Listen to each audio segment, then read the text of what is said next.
Bienvenue sur Bulle de Bonheur, le podcast pour prendre le temps d'être heureux. Nous sommes Raphaël et Alban, chercheuses inconditionnelles de Bulle de Bonheur. Ce podcast est propulsé par les Jeux de minutes et publié tous les jeudis. Aujourd'hui, nous vous partageons l'épisode numéro 33, Je sors des rapports de force. Sur le thème de cette semaine, les Jeux de minutes sont de bonnes occasions pour vivre des rapports sereins, que ce soit en couple, en famille ou entre copines. Jeux2minutes.com, jeux avec un X, 2 en chiffres et minutes avec un S, sur tous les sites Amazon européens et sur amazon.ca. Oh là là, mais qu'est-ce que ça me chicote! Je me rends compte que certaines situations s'enveniment et cela crée des rapports de force insidieux que j'arrive vraiment pas à gérer. Par exemple, la semaine passée, pour rendre service à mon chum, je lui ai pris un rendez-vous chez le médecin sans lui demander et il était furieux. Je me sens coupable quand ma fille me dit « Maman, t'es jamais disponible pour moi ». Et j'ai été énervée car un partenaire dans un dernier dossier a mal fait son travail. Et je lui ai fait une remarque. Il m'a répondu « Si t'es pas contente, t'as qu'à le faire toi-même ». Et là, ça me chicote. Comment de petits commentaires anodins peuvent-ils nous faire sentir mal et faire monter une situation en escalade? Quels sont les schémas qui sont cachés derrière nos comportements?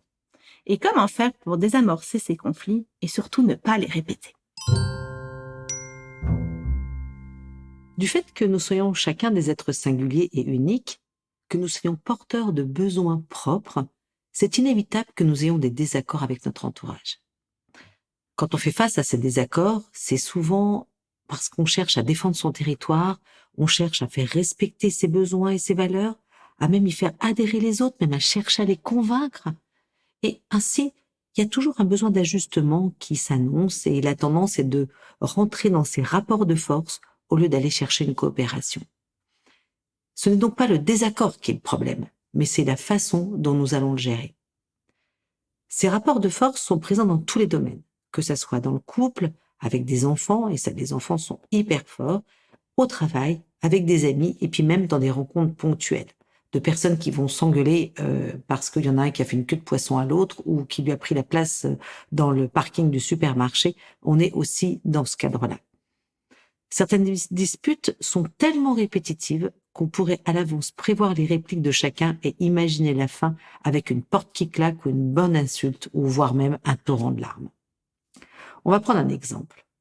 Vous imaginez un ado campé sur son lit en train de scroller son écran sur les réseaux sociaux et sa mère rentre dans sa chambre et lui dit « Ne me dis pas que ton travail est fini ». L'ado, un peu énervé, du ton inquisiteur de sa mère, réplique « Bah, je bosse depuis des heures, quoi.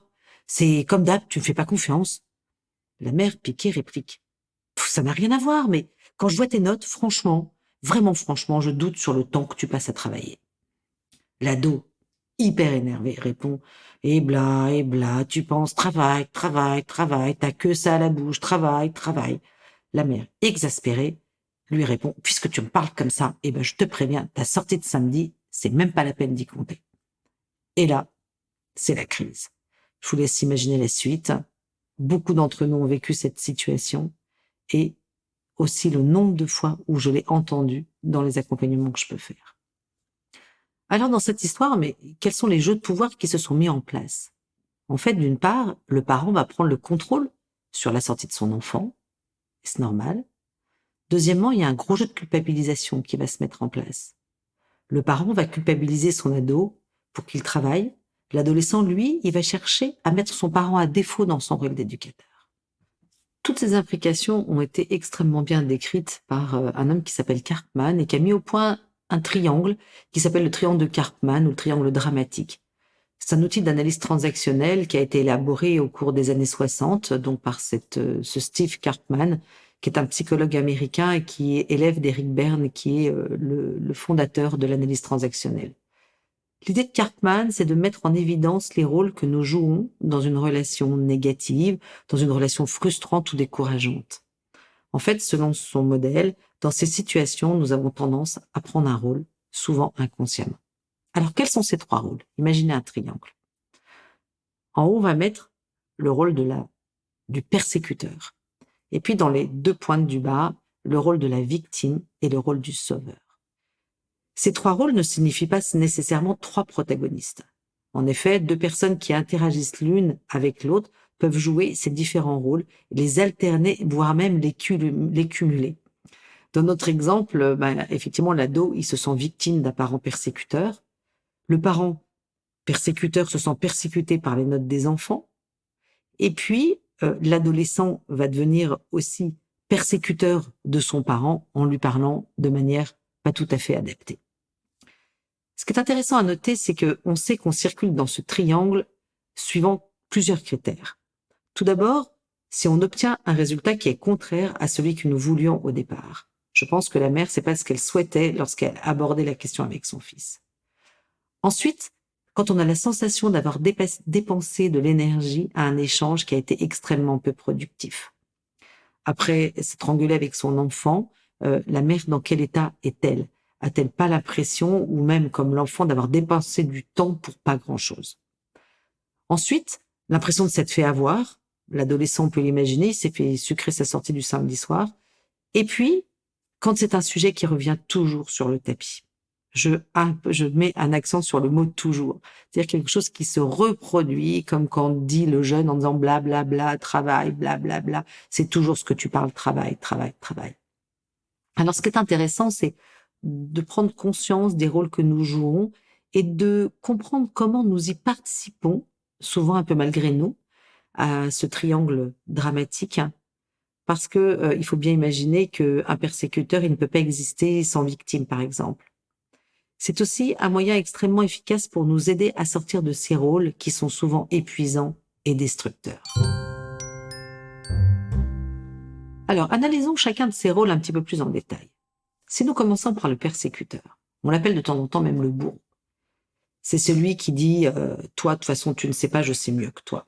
Tant pis pour toi, et quoi qu'il arrive, j'ai raison. » Il prend un rôle d'agresseur, d'attaquant. Le persécuteur peut être une personne, mais ça peut être aussi un élément abstrait, comme l'alcool, la société, un événement.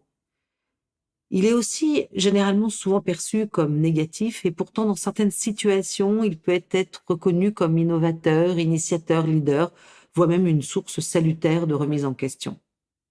Le persécuteur a appris par expérience que les autres cèdent plus facilement quand il a un comportement excessif. Il est souvent dénué d'empathie, il se sent légitime pour appliquer ses règles et il fait passer ses intérêts quoi qu'il arrive en premier.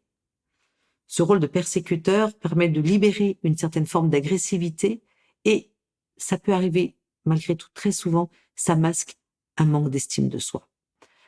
Le sauveur, c'est celui qui dit « les autres ont besoin de moi, sans moi ils ne sont pas capables d'y arriver. Je vais régler ça pour eux et surtout, laisse-moi m'en occuper. » Le sauveur, il a donc un rôle de protecteur, un peu de chevalier blanc. À première vue, ce rôle est perçu comme positif, alors qu'il contribue souvent à renforcer la dynamique du triangle dramatique. Il attend un persécuteur pour justifier son existence et une victime à sauver. C'est un rôle très gratifiant d'un point de vue narcissique, mais qui place la victime en incapacité. Le sauveur finit souvent par s'épuiser et quand il réalise que la victime n'a pas envie d'être aidée, alors il s'en veut lui-même d'avoir été abusé du temps qu'il y a consacré, de son énergie, et il peut devenir à son tour soit victime, soit même persécuteur. La victime. Alors lui, c'est celui qui dit de toute façon, quoi qu'il arrive, j'ai pas de chance. Ça, on m'en veut, et puis je ne peux pas y arriver seul. La victime, c'est le rôle de la personne qui subit l'agression du persécuteur et qui a compris qu'on peut facilement obtenir de l'aide et attirer de l'attention sur soi. La victime a tendance également à se déresponsabiliser. C'est de la faute des autres ou de la malchance, mais c'est rarement sa faute à elle. Alors, ce sont des personnes, les victimes, qui sont souvent tristes et insatisfaites, et la victime, elle va pas chercher forcément à échapper à son bourreau, car cette posture de martyr lui donne aussi une existence et une raison d'être. Et souvent, cette victime compte sur les autres pour leur apporter la joie, la force et de l'aide. Ce rôle de victime attire clairement le sauveur et le persécuteur. Ce qui est très intéressant à comprendre, c'est que ces 3 rôles sont complètement interchangeables. Pour mieux le comprendre, je vais prendre un exemple. Je reçois un coup de téléphone d'une de mes amies, c'est le retour des vacances, donc on est contente de papoter et puis au détour de la conversation, mon amie me glisse que, en fait, sa machine à laver le linge est tombée en panne, qu'elle a une tonne de linge sale et qu'elle s'apprête à partir au lavomatique pour pouvoir, laver son linge. Et puis là, vous lui dites: «Mais non, écoute, viens à la maison, viens donc boire un café, c'est bien plus sympa, on fera tourner la machine pendant qu'on papotera». Donc votre ami dit: «Oh mais tu es sûre?» «Oui, oui, oui, je suis sûre», je lui réponds ça et la voilà qui arrive avec son linge. On met donc une machine en route et puis on papote, le temps que la machine se fasse et derrière on étend le linge et puis, elle me dit: «Bah écoute, il faut que j'y aille, cet après-midi, je suis assez occupée, j'ai plein de rendez-vous, j'ai pu prendre qu'une demi-journée off mais je te promets, je passe en fin de journée récupérer mon linge. Vraiment, tu es trop sympa de m'avoir fait ça» et cetera. La journée se passe, je n'ai pas de nouvelles de mon amie. Elle finit par m'appeler en fin de journée et elle me dit: «Écoute, je suis vraiment désolée, mais je suis hyper à la bourre, j'ai eu tellement de rendez-vous, écoute, je peux pas passer ce soir, je te promets, je passe demain, mais à coup sûr, je passe demain, je récupère tout ça». Et là, j'ai une petite lumière qui s'allume dans la tête et je me dis, «Mais en fait, je suis en train de me faire un petit peu avoir là dans cette histoire, Vraiment, je lui rends service et puis là, elle m'encombre avec son linge, ma maison, elle est quand même pas si grande et de ce fait-là, là, tout ce linge, j'ai les enfants qui vont rentrer là ce soir, ça va être compliqué, et puis la journée se passe le lendemain et puis, j'ai toujours pas de nouvelles de cette amie.